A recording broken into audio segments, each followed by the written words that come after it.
All right, so here's the quick tip you guys were asking about.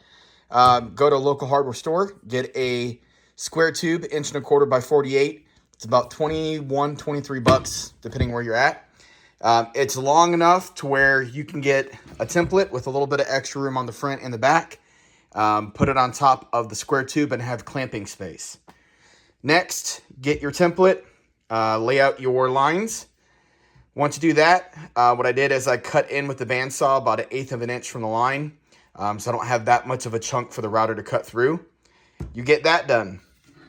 You're going to set up your template on top of the square tube, and with each side clamped down on each of the tube, you approach the front and get up to the top of the line, clamp this side down.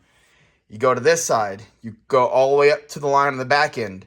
Once you approach that line, you clamp it down, and then you literally do a conventional cut and go all the way straight down. And what happens is I took a flush trim bit with the bottom bearing, and it literally rides on the metal tube, and it gives you an absolute perfect cut that is smooth and it's ready for application.